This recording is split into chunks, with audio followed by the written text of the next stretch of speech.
K0012. You will hear a number of different recordings, and you will have to answer questions on what you hear. There will be time for you to read the instructions and questions, and you will have a chance to check your work. All the recordings will be played once only. The test is in 4 sections. Write all your answers in the listening question booklet. At the end of the test, you will be given 10 minutes to transfer your answers to an answer sheet. Now turn to Section 1 on page 2 of your question booklet.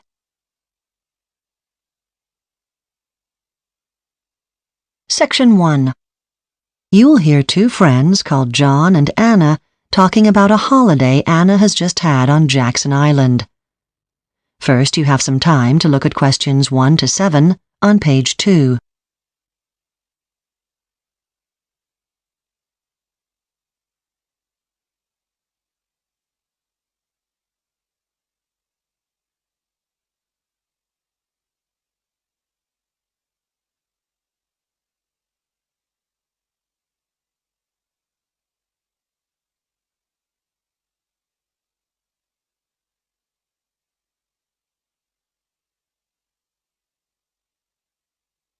You will see that there is an example that has been done for you. On this occasion only, the conversation relating to this will be played first. Hi, Anna. How was your holiday to Jackson Island? It was good. There's quite a lot to see. It's quite a big island, really. Yeah, I was thinking of going in the summer. So where would you recommend going on the island? Well, the capital, of course, Camford. I stayed there with my cousin. Anna stayed with her cousin, so cousin has been written in the space. Now we shall begin. You should answer the questions as you listen, because you will not hear the recording a second time. Listen carefully and answer questions 1 to 7. Hi, Anna. How was your holiday to Jackson Island? It was good. There's quite a lot to see. It's quite a big island, really. Yeah, I was thinking of going in the summer. So where would you recommend going on the island? Well, the capital, of course, Camford. I stayed there with my cousin. What did you do there? Well, actually, I spent most of my time there shopping. So has it got good shopping centres? Yes, but they're the same as at home, really. So I did all my shopping in the market, which is great. What kinds of things are good to buy there? Everything. But bags and shoes especially. Just make sure you've got cash with you, as most of the stalls don't take credit cards. OK, that's good to know. Where else did you go? Well, my cousin and I went to Newtown. She said it was famous for its modern architecture. We only had half a day there, so we took a bus tour around the town. But if I were you, I'd give the bus tour a miss. Unless you know a lot about architecture, the buildings all look the same. There's a museum, though. That's supposed to be good. You might like that. OK, I'll give it a go. Then after that, we headed for Golden Beach because we were going to meet up with an old friend that I hadn't seen for years. But we had to stay in a caravan as the hotels were all booked up. Is it as pretty as it looks in the brochures? Yes, it's very picturesque. We did some sailing on the most beautiful blue sea. It was so clear that you could see the bottom, even quite far out to sea. That part of the trip was great, and I'd have liked to have stayed even longer. I'd suggest staying there for a minimum of 4 days if I were you. We had 2 days there, and it wasn't nearly enough. Sounds great. I'll put that on my must-do list. Was that the end of your trip? No. After Golden Beach, we drove into the centre of the island, to White Mountain. White as in the colour? Yes. The island's great because you can go from the beaches up to the snowy mountain in a couple of hours. We took a tent because we were going to camp, but the weather was so cold, in fact it was snowing when I was there, that we stopped in a motel instead. Did you go skiing then? No, but we tried snowboarding and it was harder than it looked. It looks so easy when you see other people doing it, but it took me ages to get the hang of it. I wish I'd had some lessons, but you had to make your bookings in advance. OK, I'll look into that. Thanks. Before you hear the rest of the conversation, you have some time to look at questions 8 to 10 on page 2.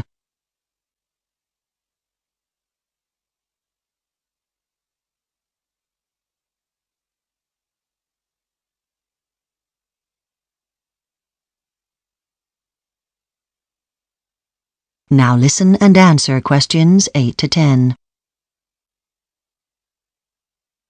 So are there any other tips or advice you could give me? I don't know. Let me think. Oh, one place you should try to visit is this very quaint cafe, which is at the foot of the mountain. It has the best cakes ever. It's worth going there just for them. I'll have to try those.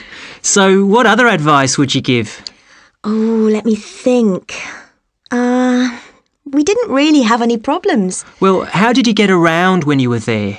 We wanted to get a motorbike at first. They're very cheap to hire and great fun to ride as the roads are very good. But it turned out not to be a good idea because the weather is so changeable. You'd be much better off in a car. There are plenty of places where you can hire them, and the roads are well signposted, so you won't get lost. And presumably I can get a map when I get there? Well, you can, but they are expensive. It'd be better to get one here before you go. Great. That's been really useful. Thank you. That is the end of section 1. You now have half a minute to check your answers.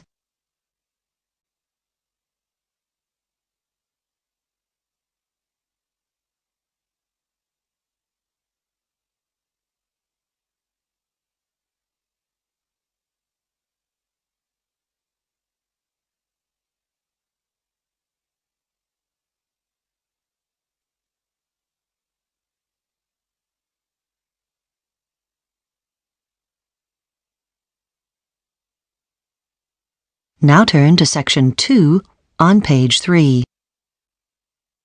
Section 2.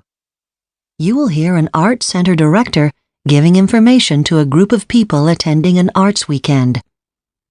First, you have some time to look at questions 11 to 15 on page 3.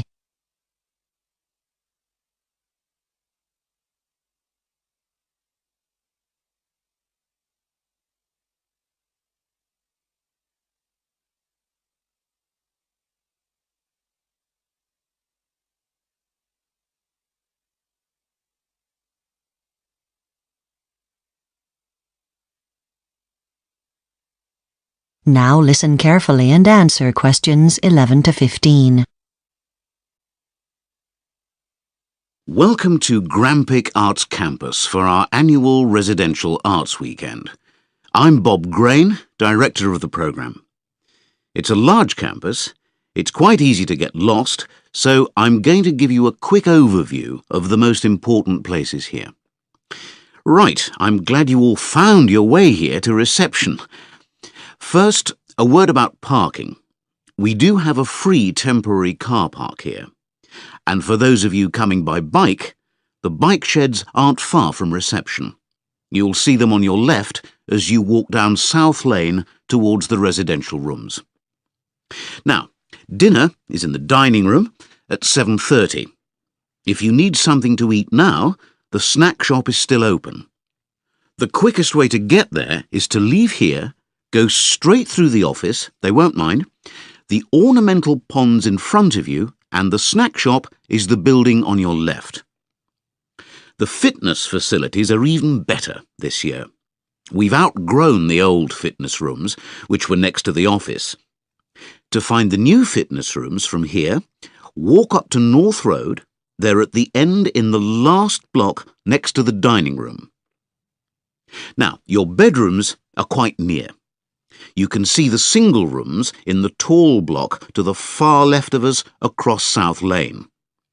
Couples and families are in our family rooms, right next door to them. I'm afraid there aren't any TVs in the rooms. We ask you to keep the noise down, please. We have a TV room. You can probably see it from here. It's right opposite us in the big red building. Before you hear the rest of the information, you have some time to look at questions 16 to 20 on page 4.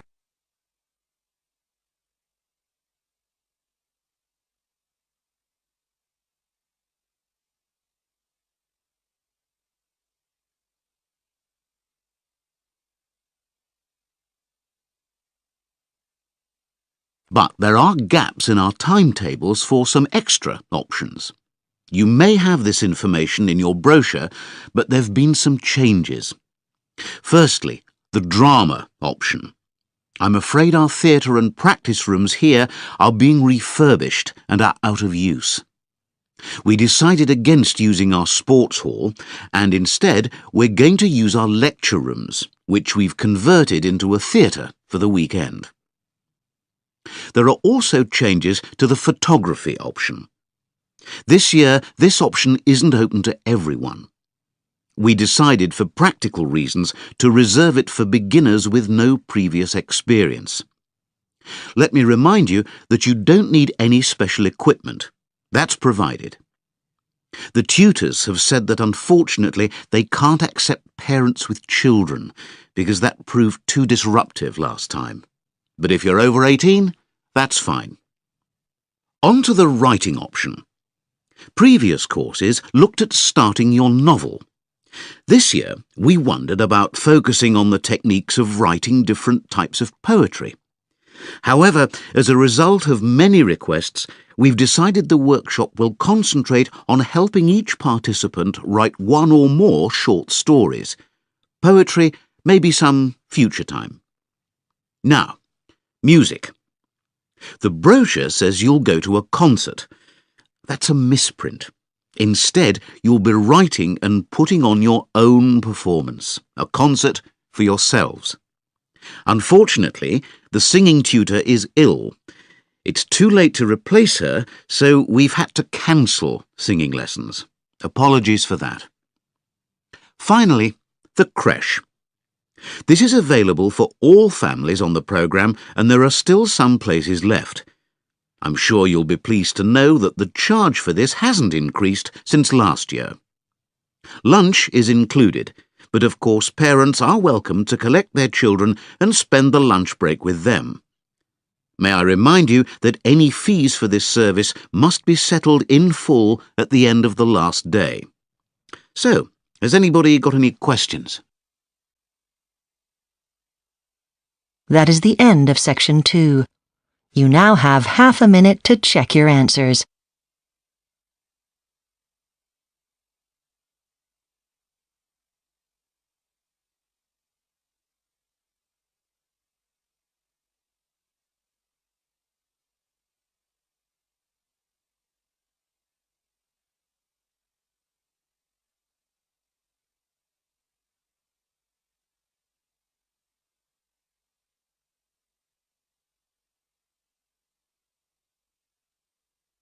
Now turn to Section 3 on page 5. Section 3. You will hear two students called Josh and Emily discussing an assignment on applying scientific techniques to art. First, you have some time to look at questions 21 to 24 on page 5.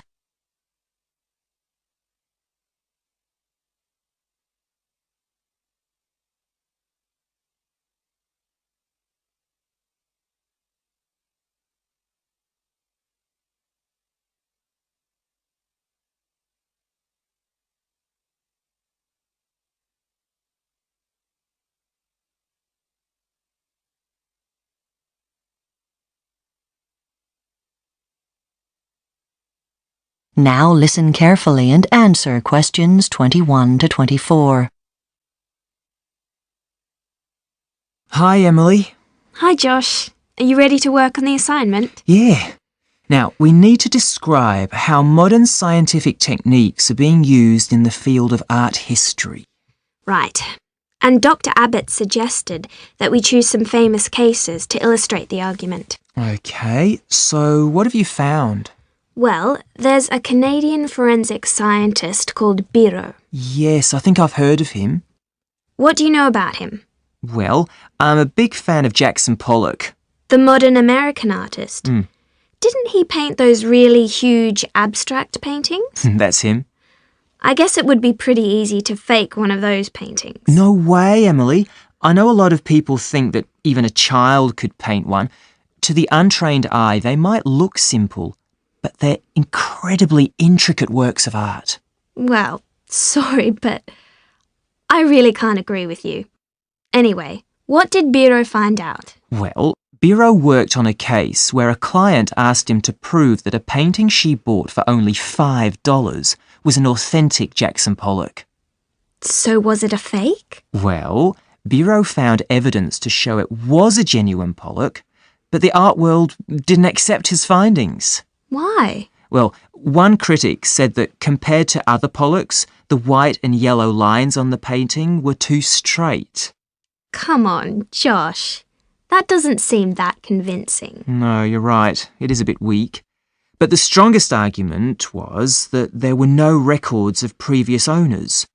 For the painting to be authentic, you really should be able to trace the painting all the way back to the artist's studio. Well, that's true, I suppose. Did they consult with anyone else? The International Foundation for Art Research got involved. And what was their verdict? Well, they saw a definite similarity in the painting techniques used. You mean the way Pollock dripped the oils on the canvas? Yeah, and they noted the dirt and paint marks on the back, which all of Pollock's paintings have. Why's that? He used to lie his canvases down on the ground when he painted them. But the foundation were worried about the acrylic paint that was used on the painting. It's quite common now, but it was very unusual back in Pollock's day. So it was probably painted much later. Right. So whose side are we on in this argument? When it comes to art, you can see the art critic's point. If their knowledge and expertise tells them that it definitely isn't a Pollock painting, shouldn't we believe them? I mean, that is usually how it works in the art world, isn't it? Art historians have always judged paintings, but things are changing now. If we have modern scientific techniques like fingerprint analysis, why not use them? That's true. Well, maybe we need a combination. I think you're right. Before you hear the rest of the discussion, you have some time to look at questions 25 to 30 on page 6.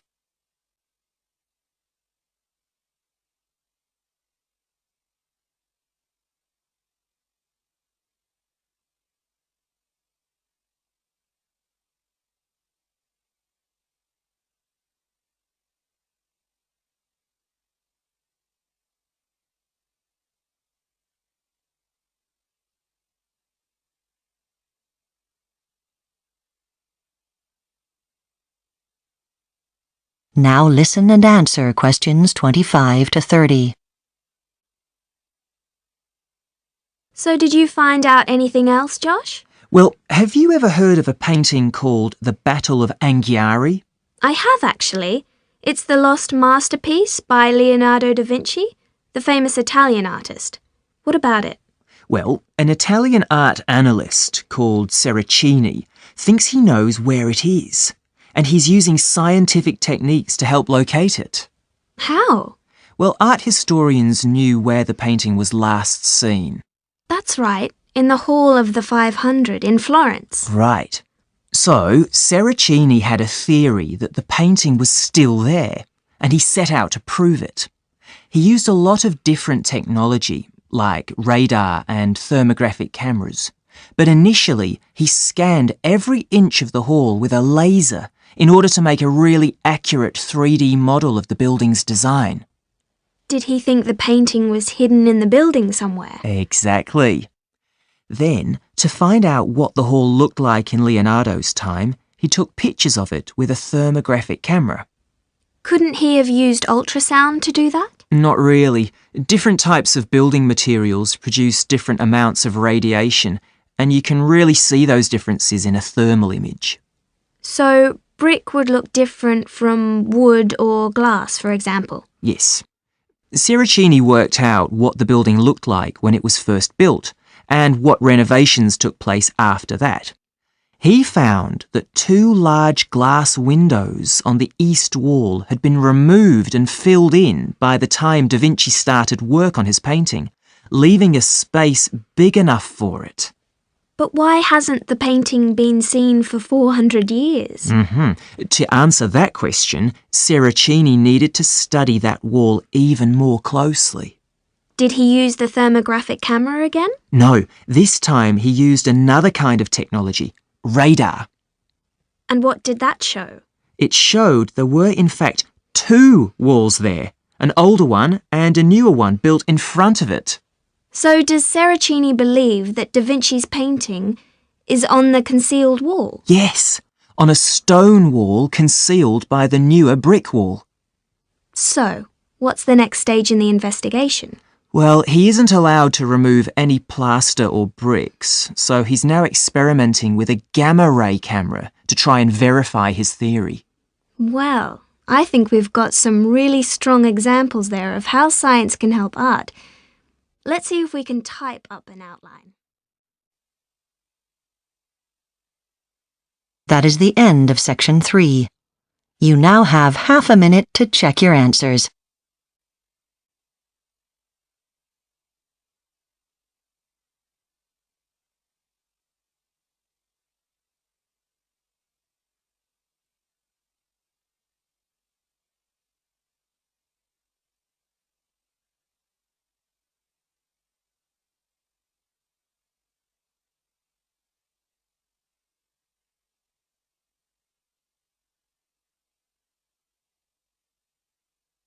Now turn to Section 4 on page 7. Section 4. You will hear a lecturer talking on the topic of sustainability. First, you have some time to look at questions 31 to 40 on page 7.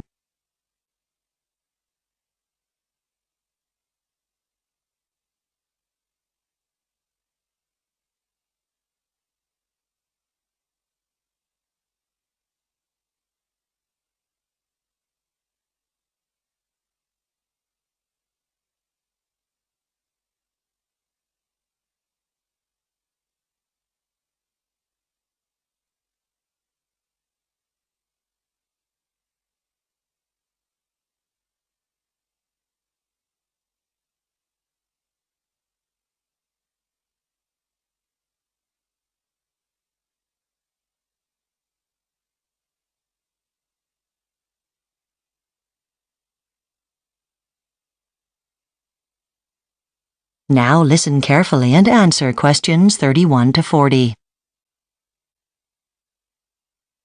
This week's lecture on a scientific topic of current general interest is on sustainability. The term sustainability is not new. It was first coined in 1987 in a report for the United Nations World Commission on Environment and Development. Since then, however, the term has been applied to everything from cars to agriculture and even economics. My specific focus, in fact, derives from this problem. I want to analyze what seems to me to be the confusion that surrounds sustainability. That UN document defines sustainable development as development that allows both the present and all future generations to meet their needs. Here is the first myth. Sustainability is not simply about the environment, which may come as a surprise to you. In fact, the original definition says nothing about it at all. Sustainability is not about protecting the world around us. The original focus was on finding ways to help poor nations catch up with richer nations, which primarily meant giving them similar rights to natural resources, water, food, energy, the things that many of us take for granted. The consequence and ultimate goal was improving living standards for all.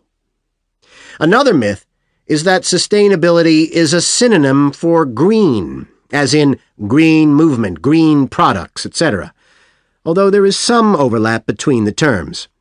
Green suggests a preference for natural living, for example. When you go shopping, products marketed as green imply the absence of high technology and mass manufacturing processes.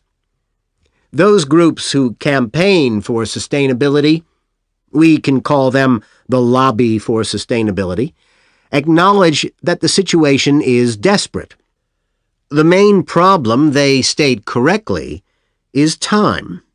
With 6 billion people on the planet now, and 1 billion more expected in the next 30 years. Only technology will be able to provide everyone with an acceptable and safe lifestyle. Electric cars, wind turbines, and solar cells are key examples of this. They make great use of renewable resources while emitting fewer noxious chemicals. Nuclear power, too, is something the sustainability lobby has come to accept, unlike most greens.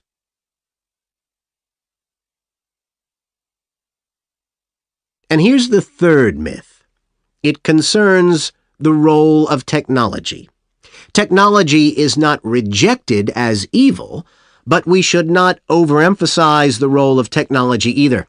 Take electric cars, for example. Researchers are currently working on plans to electrify the world's car fleet. New technology is currently being developed to make better batteries, giving longer performance. But a better way of thinking is perhaps to have battery stations for drivers to use on roads. When the battery is getting low, they simply swap the old one for a fully charged one. In other words, new business thinking, not new technology, for a sustainable future. There are similarities in agriculture, where knowledge can be more productive than new technology. Agriculture uses up about 3/4 of the world's water. Some crops are very thirsty and require a lot of water. So many farmers who believe in sustainability are now planting crops like sunflowers and wheat instead of corn, which are happy with much less water. In terms of water consumption, one of the biggest problems is that our diet is changing. As countries develop and people become richer, they aspire to a diet with more meat. Now, admittedly, most of the new births that will take our population to over 6 billion are going to be born in countries with largely vegetarian diets. However, most of them will be born in the city, and this is where water consumption is highest. That introduces the topic for next week's lecture, and we will be discussing. That is the end of Section 4. You now have half a minute to check your answers.